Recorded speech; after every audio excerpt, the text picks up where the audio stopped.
بسم الله الرحمن الرحيم إن الحمد لله نحمده ونستعينه ونستغفره ونعوذ بالله من شرور أنفسنا ومن سيئات أعمالنا من يهده الله فلا مضل له ومن يضلل فلا هادي له وأشهد أن لا إله إلا الله وحده لا شريك له وأشهد أن محمدا عبده ورسوله أما بعد.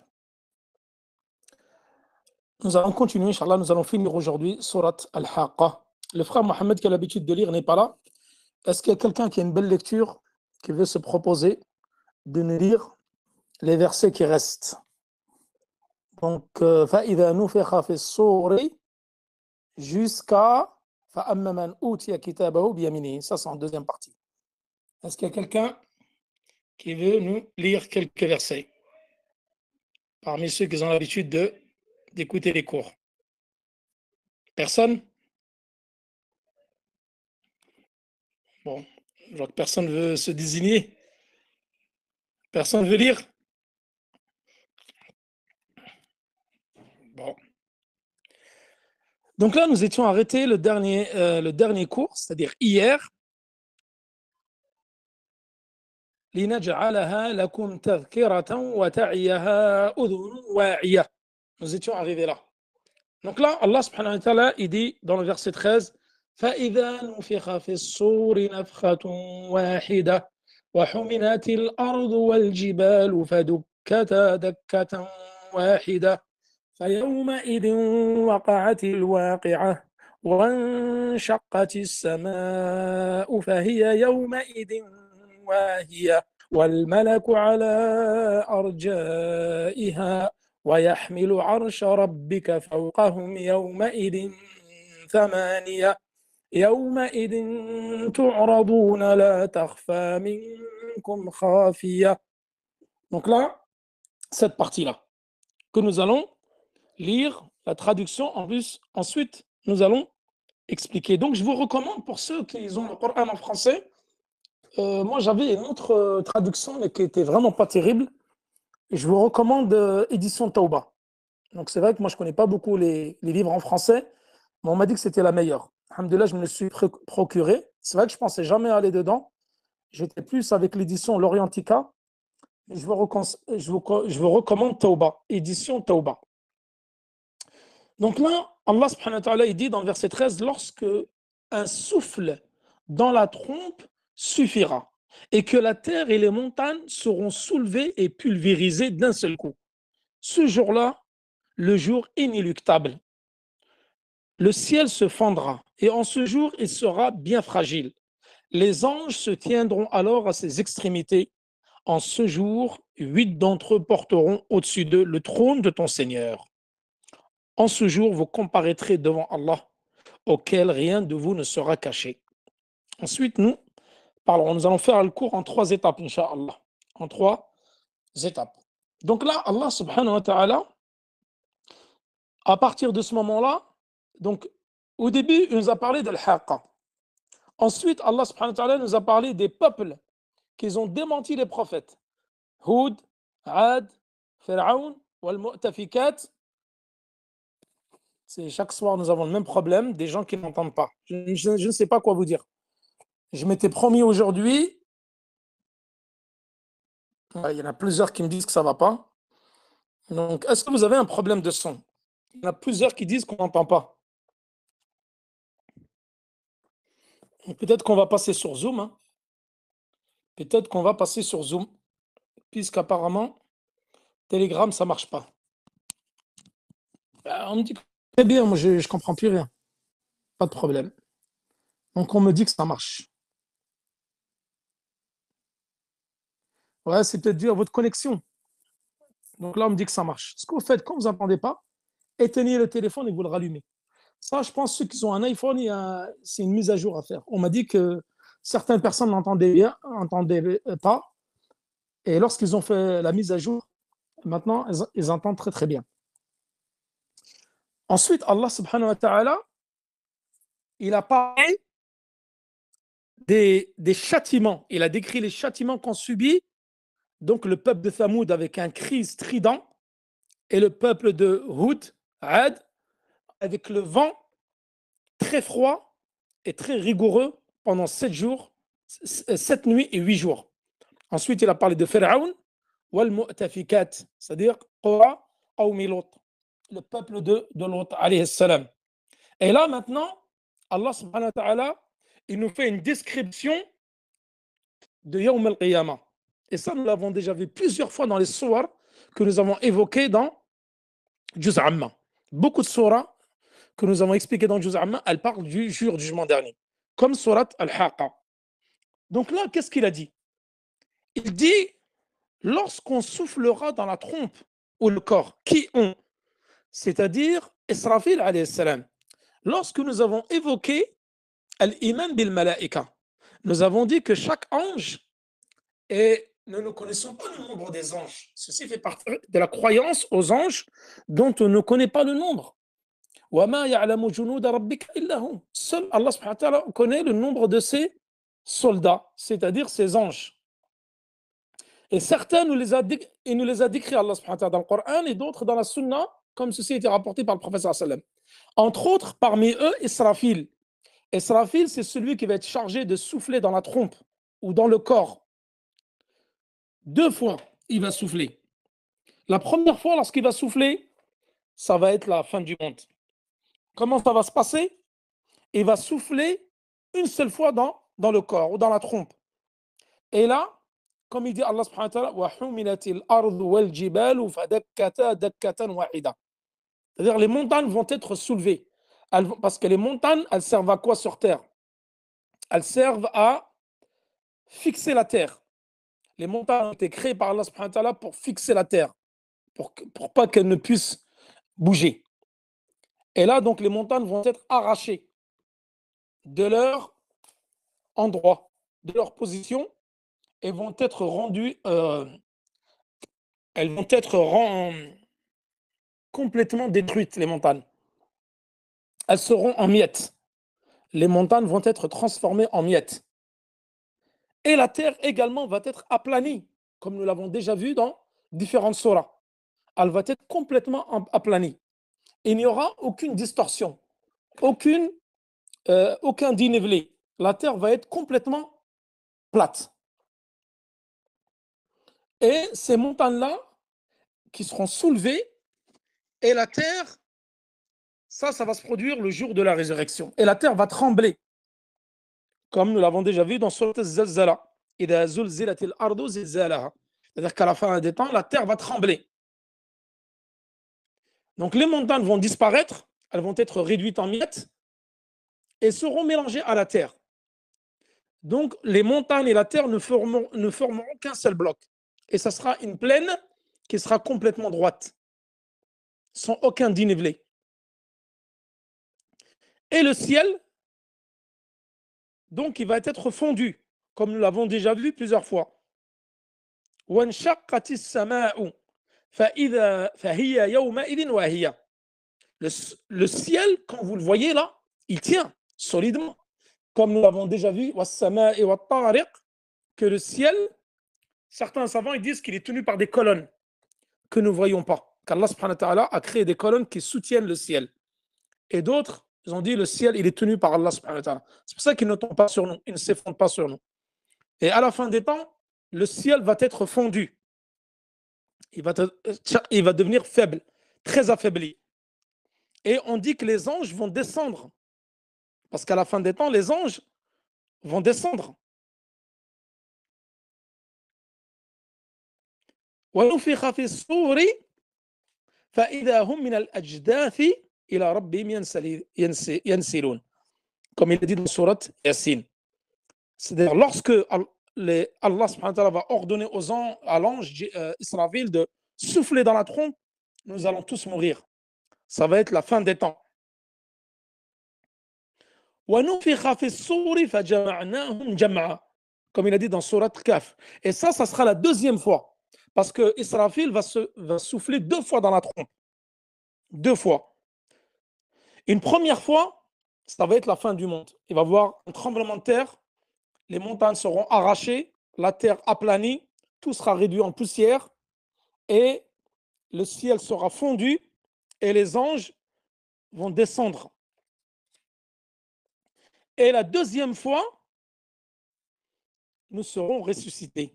Allah subhanahu wa ta'ala dit dans Surat Al-Nazi'at, que nous avons déjà expliqué, يوم ترجف الراجفة تتبعها الرادفة.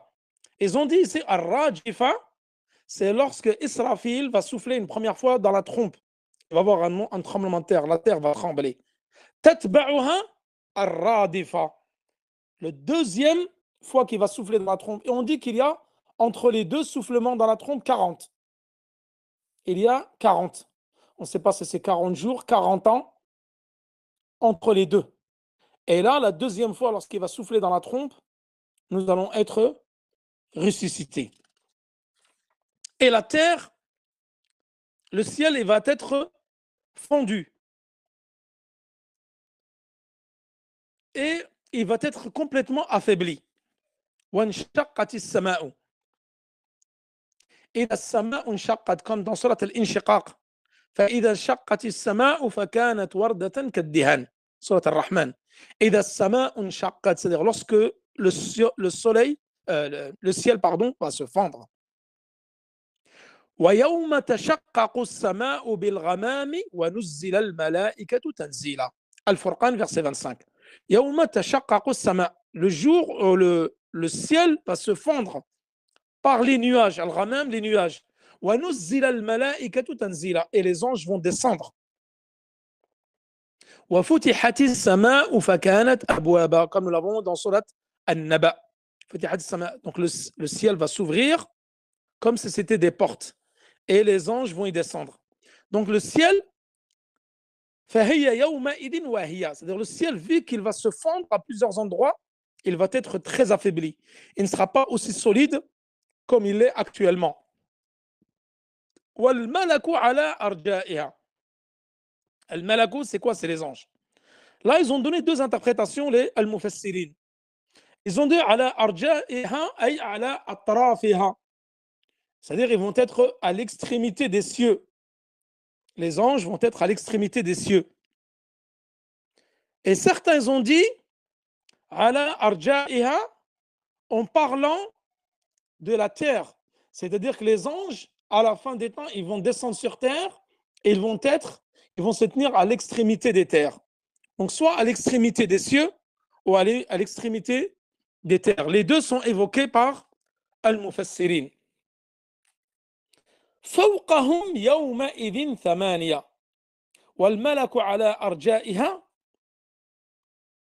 c'est-à-dire qu'ils vont être la tête baissée, humiliés devant leur Seigneur, en attendant donc ce jour-là, le jour de la résurrection.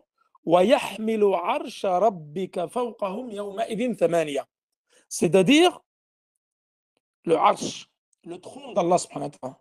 Ar-Rahman ala al-arsh istawa. Ça, nous l'avons déjà vu dans Aqidat al-Sunnah wal Jama'a.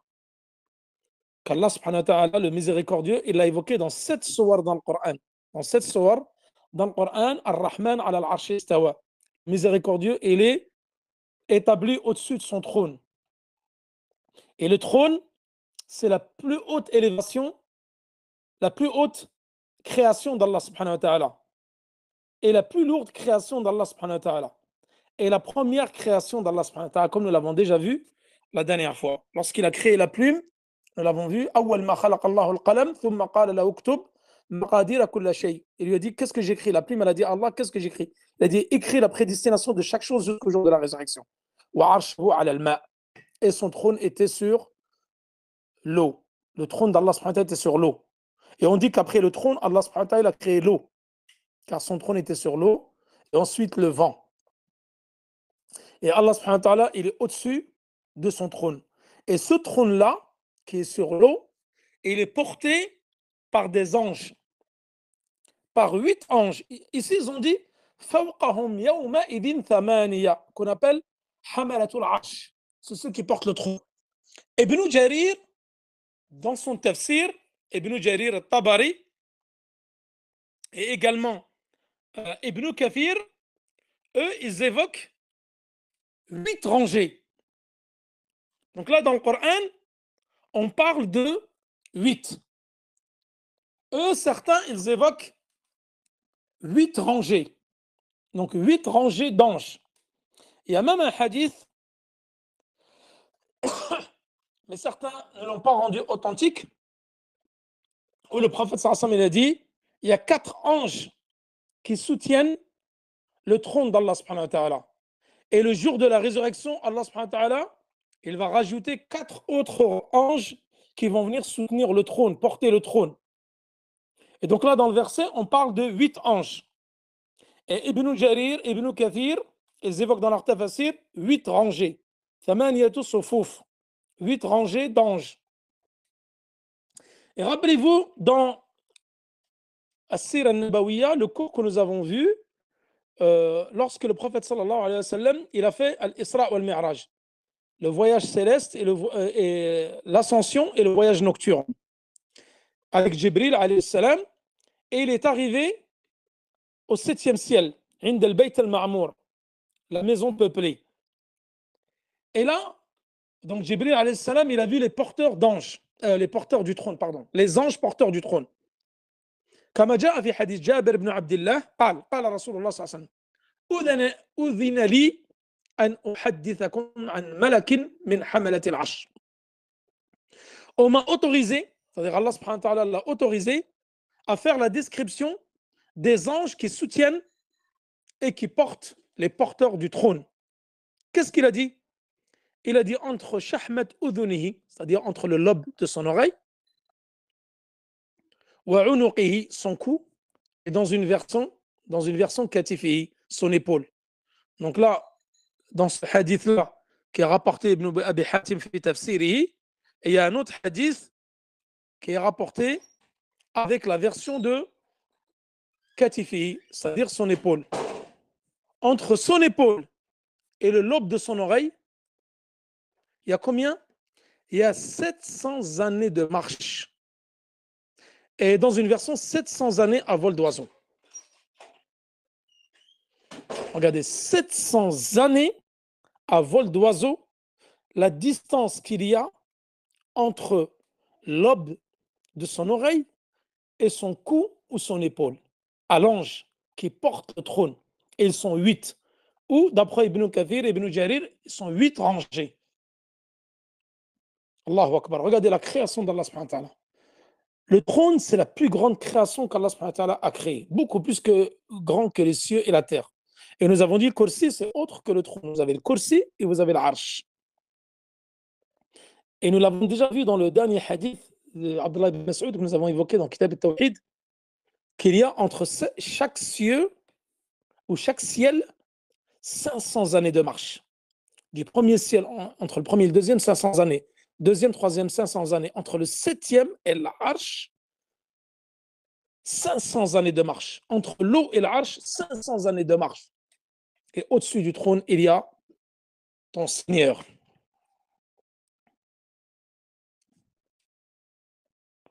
Et le deuxième hadith, donc la même, عاتقه ما بين شحمة أذنه إلى عاتقه مسيرة 700 عام. Ça, c'est la deuxième version qui est dans Sunan Abi Daoud et authentifiée par Cheikh Al-Albani.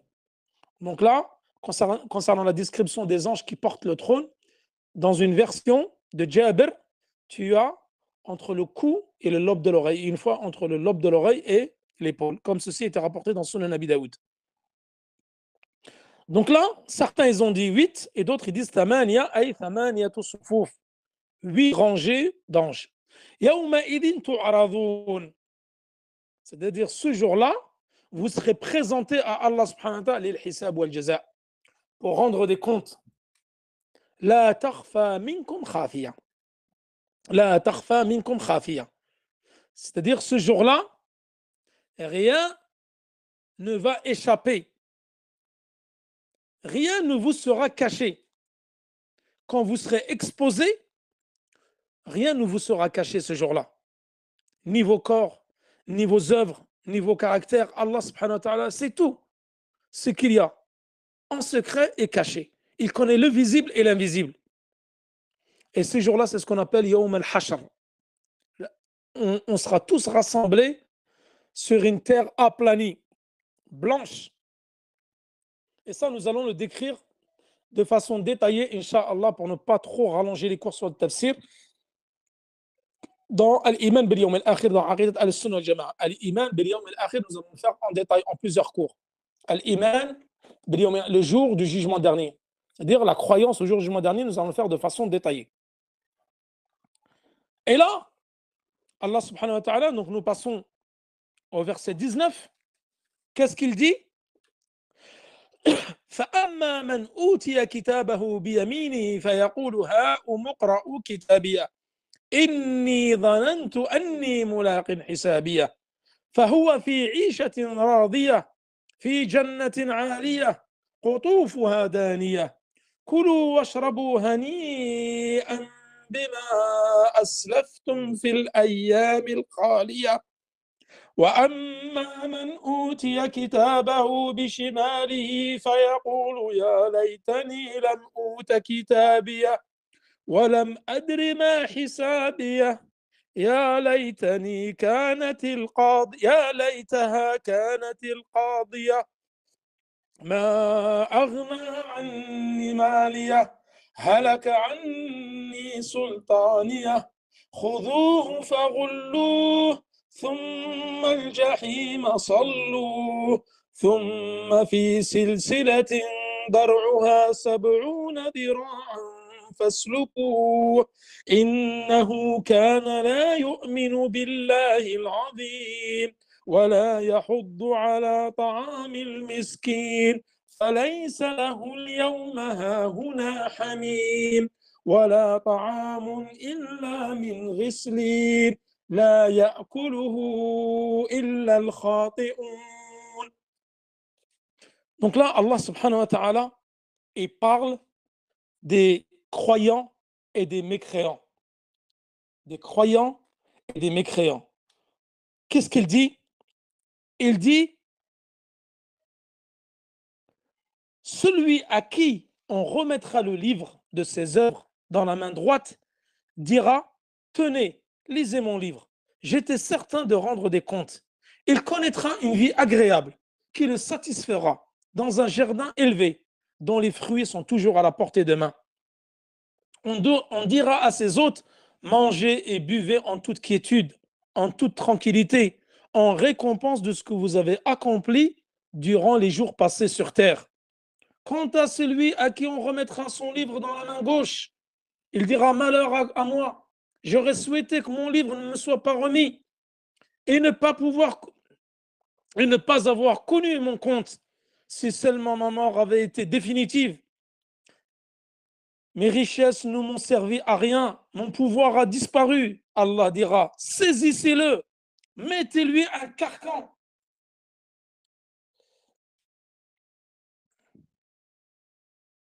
Et jetez-le dans la fournaise, puis transpercez son corps d'une chaîne de 70 coudées.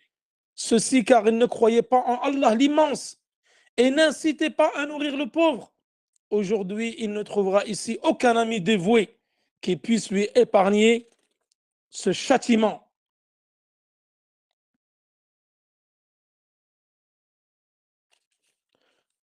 Donc là, comme vous le savez, il y a plusieurs personnes qui se plaignent de ne pas avoir le... Il y en a plein qui me disent j'entends rien. C'est vraiment un problème, subhanallah. Allahumma musta'an. Nous allons poursuivre, Inch'Allah. Demain, je vais trouver une solution pour passer sur Zoom, Inch'Allah.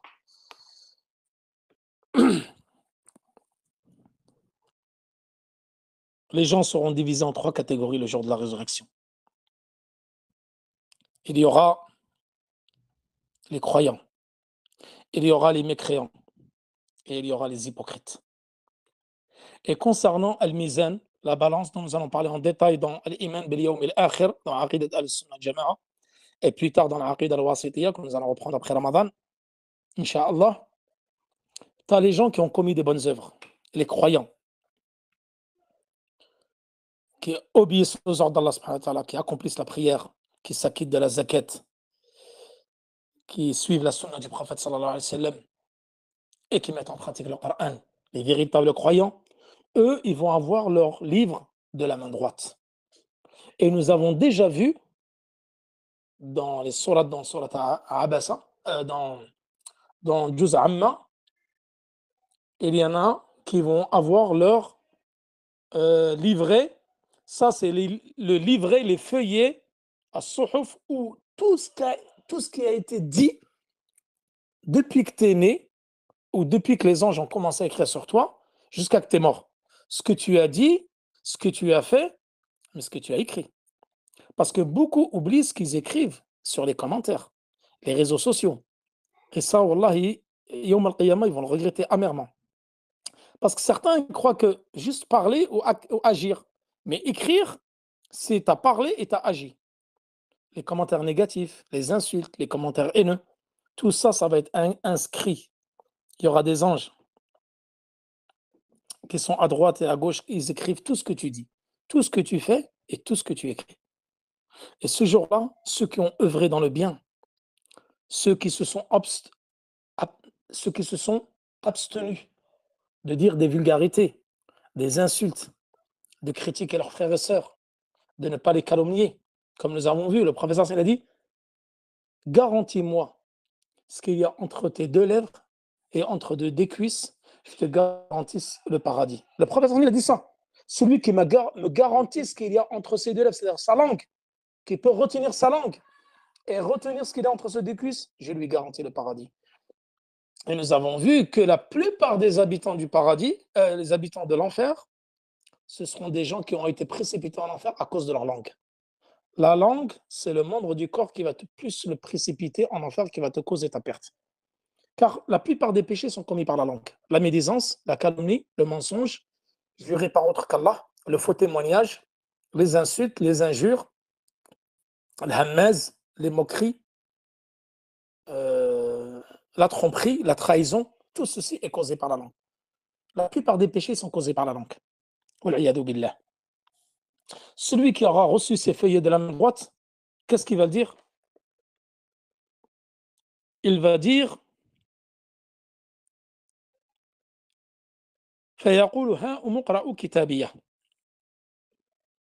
c'est-à-dire, lisez mon livre. Celui-là, il sera apaisé. Car il savait que ce jour-là allait arriver. J'en étais certain de rendre des comptes. Il savait qu'il allait rendre des comptes le jour de la résurrection. Il connaîtra une vie agréable qui le satisfera, car il sait qu'il va rentrer au paradis. Lisez mon livre. Je savais que j'allais rendre des comptes. J'ai œuvré. Cette vie-là, c'est une vie d'œuvre, sans avoir de comptes à rendre. Et le jour de la résurrection, ça sera un jour où tu auras des comptes à rendre, il n'y aura plus d'œuvre. Le mécréant, comme nous l'avons vu dans Surat Amma, yaqulu ya laytani kuntu turaba. Si seulement j'avais été transformé en poussière, pour ne pas avoir subir ce que je vais subir. Comme nous allons voir, ceux qui vont avoir leur livret de la main gauche. Donc certains ils disent que, comme nous l'avons déjà vu dans les sourates, j'ai oublié dans quelle sourate nous l'avons vu l'année dernière, si quelqu'un peut me le rappeler, dans Surat Abasa, dans quelle sourate nous l'avons vu? Est-ce que quelqu'un peut me le rappeler? J'ai un trou de mémoire.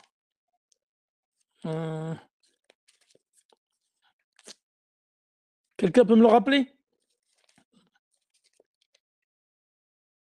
Non? Personne? Quelqu'un peut me dire dans quelle sourate nous l'avons déjà vu l'année dernière? J'ai un trou de mémoire. Surat al-Zalzala, je crois, non? Zalzala, hein? Non?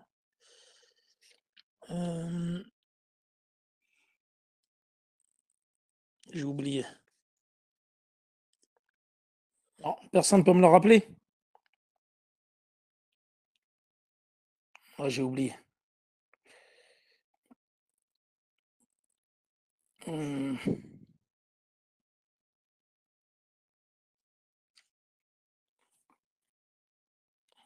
La sourate dans Juz al-A'la, où il dit que il va prendre le feuillet par derrière son dos, par sa main gauche derrière son dos. فأما من أوتي كتابه وراء ظهره. سورة الانشقاق. جزاك الله خير. سورة الانشقاق. وأما من أوتي كتابه وراء ظهره. وأما من أوتي كتابه وراء ظهره. Nous avons vu que celui, Allah subhanahu wa ta'ala dit, فأما من أوتي كتابه بيمينه فسوف يحاسب حسابا يسيرا. celui qui a reçu son livre de sa main droite, il va avoir un jugement très léger. Il va retourner à sa famille très content. Et celui qui va avoir ses feuillets, son livre derrière son dos. En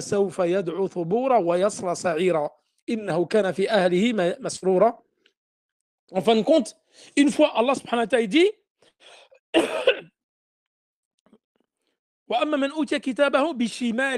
ici il dit bishimalihi, avec sa main gauche, alors que dans Surat al-Inshiqaq, celui qui tient son livre avec sa main derrière son dos.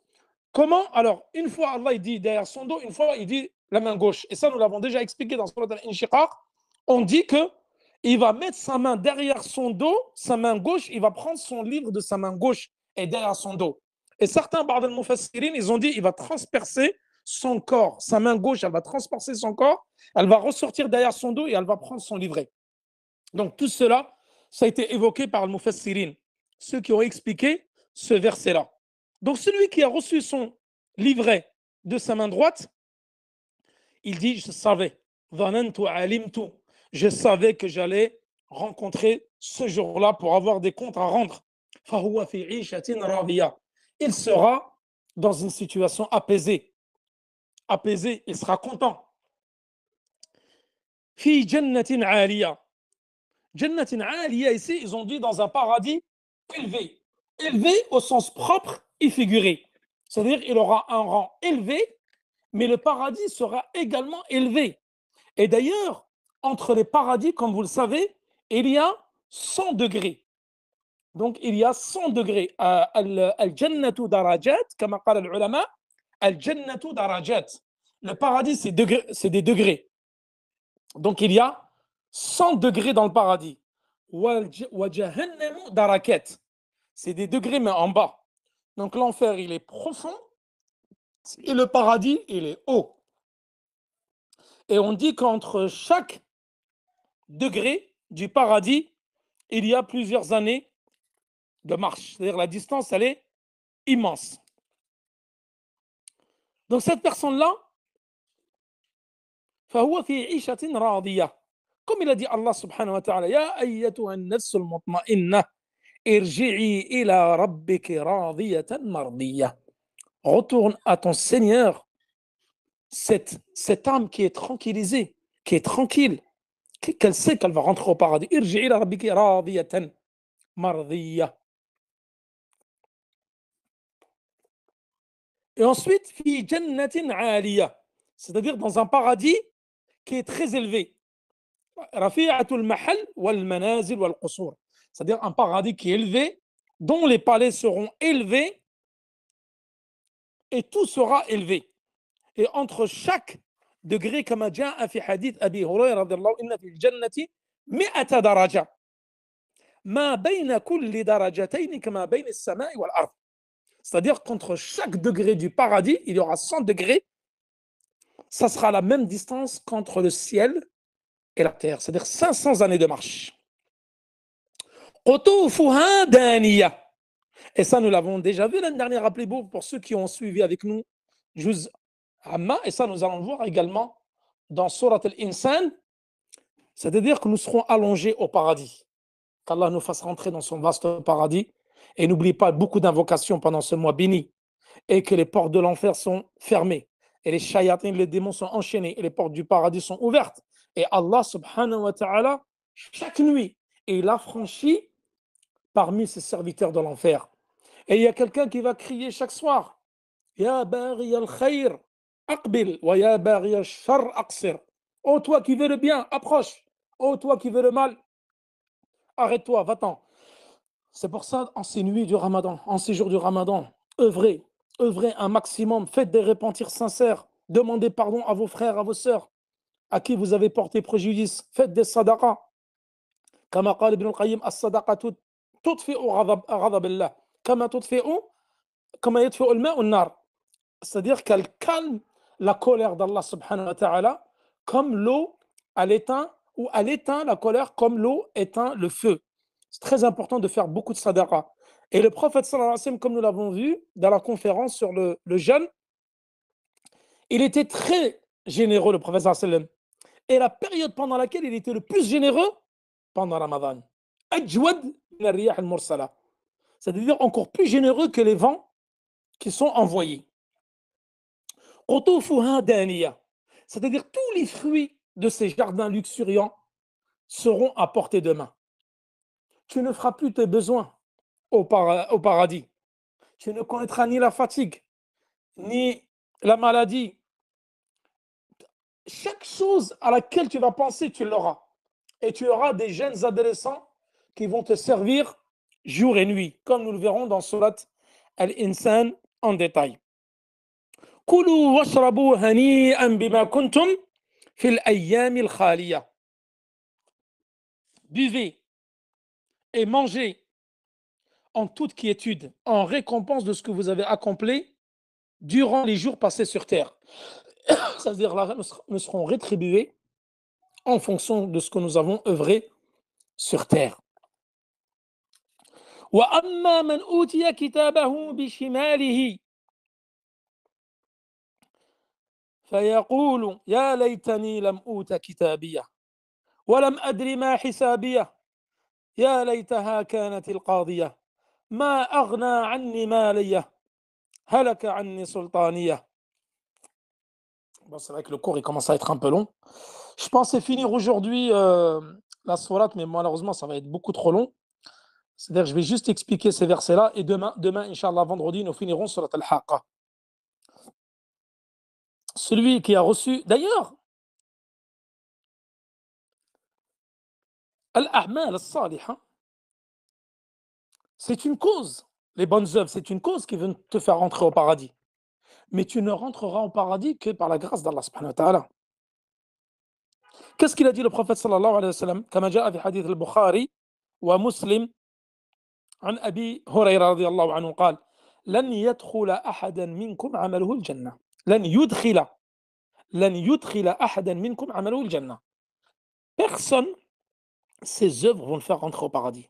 قالوا ولا أنت يا رسول الله قالوا ولا أنا إلا أن يتغمدني الله برحمة منه وفضل. C'est-à-dire que ce ne sont pas nos actes. Nos actes sont un sabab. Tu es obligé de faire les actes. Ne pas délaisser les actes, comme disent Al-Murji'a ou Al-Mu'tazila. Tu dois faire les actes. Parce que Yawm al-Qiyamah, tes actes seront comptés et seront pesés dans la balance.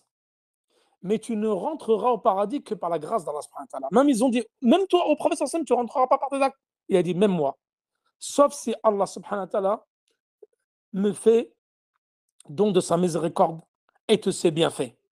Cela montre que nos actes sont importants, ils vont être pesés dans la balance, mais c'est Allah subhanahu wa ta'ala qui nous fera grâce pour qu'on puisse rentrer au paradis. D'ailleurs, la plus grande ni'ma qu'Allah subhanahu wa ta'ala nous a donnée, c'est al-basar, ni'matul basar, comme ils disent les savants, le bienfait de la vue. Et seul l'aveugle peut réellement connaître le bienfait de la vue parce qu'il n'a pas la vue. Toi qui as la vue, tu ne peux pas ressentir ce qu'est la vue. Le jour où tu vas la perdre, chose que je ne souhaite à personne, quand tu vas perdre la vue, tu vas voir c'est quoi le bienfait dans lequel tu étais, la ni'ma dans laquelle tu étais. Et d'ailleurs, le jour de la résurrection, on va peser la vue qu'Allah subhanahu wa ta'ala nous a donnée. Et on va peser toutes nos œuvres. Et la vue va peser beaucoup plus lourd que toutes nos œuvres. Cela montre que c'est par la grâce d'Allah subhanahu wa ta'ala, sa miséricorde, que nous allons rentrer au paradis. Je finis juste cette qit'a et nous allons mettre fin en live. Inch'Allah, demain nous finirons Surat Al-Haqqa. Celui qui aura pris son livret de sa main gauche derrière son dos, qu'est-ce qu'il va dire celui-ci? Il va dire malheur à moi, j'aurais souhaité que mon livre ne me soit pas remis, car il sait ce qu'il y avait comme mauvaises actions. Il sait que cette personne-là avait énormément de péchés. Soit c'était un mécréant, soit un hypocrite, soit peut-être, billah, quelqu'un min al-usat, min al-mu'minin, un grand pécheur qui commettait beaucoup de grands péchés et ne s'est pas repenti avant sa mort. Il dit, et ne pas avoir connu mon compte, j'aurais aimé souhaiter que ce livre ne me soit pas remis. et ne pas avoir connu mon compte. Si seulement ma mort aurait pu être définitive et souhaiterait ne pas être ressuscité pour avoir des comptes à rendre ce jour-là, ce jour difficile, comme nous allons voir dans Surat al-Ma'arij, tout de suite après Al-Haqqa. Samedi, quand nous allons faire Surat al-Ma'arij, ce jour-là, il va durer 50 000 ans. Le jour des comptes, le jour du jugement dernier, va durer 50 000 ans. Et là, il va dire, mes richesses ne m'ont servi à rien. Lui qui avait un poste dans cette vie-là, qui avait la reconnaissance, qui avait des richesses, est-ce que ces richesses-là lui ont été profitables le jour de la résurrection? Le jour de la résurrection? Bien sûr que non. Il a dit, mon pouvoir a disparu. Certes, sur terre, tu étais quelqu'un d'important. Tu étais un haut gradé. Tu étais quelqu'un qui occupait un poste élevé dans le gouvernement. Mais ce jour-là, ton pouvoir aura disparu et ne te servira à rien. Allah subhanahu wa ta'ala, qu'est-ce qu'il dit? Saisissez-le. Il va dire aux anges, saisissez-le. Celui dont il a pris son livret avec la main gauche, dont les mauvaises actions sont supérieures aux bonnes actions. Et nous allons voir que le jour de la résurrection, il y aura trois types de personnes. Il y aura ceux dont les bonnes actions sont supérieures aux mauvaises actions. Lui, il va prendre son livret de la main droite. Ceux dont les mauvaises actions sont supérieures aux bonnes actions, lui, il va prendre son livret avec la main gauche derrière son dos.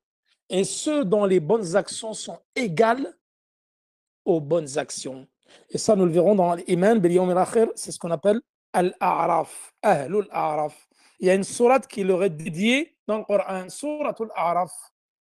Eux, ils vont attendre sur une butée, sur une petite montée, jusqu'à qu'Allah subhanahu wa ta'ala leur permette d'entrer au paradis. Et ça, nous le verrons dans l'Iman bil Yawm al-Akhir.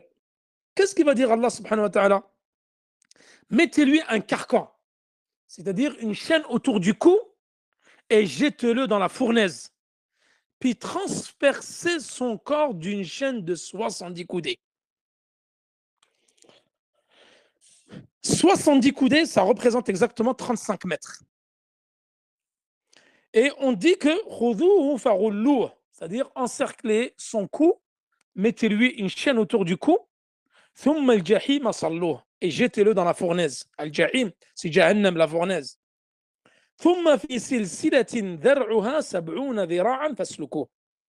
Enchaînez-le avec une chaîne dont la longueur est de 70 coudées, c'est-à-dire 35 mètres. Fasluku. Les savants, ainsi que d'autres exemples, Ibn Abbas, une chaîne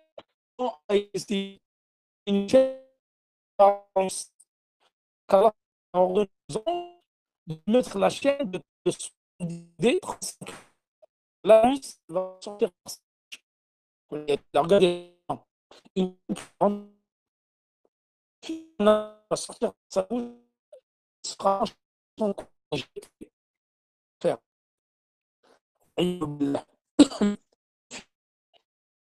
Demain, وصلى الله على الله تعالى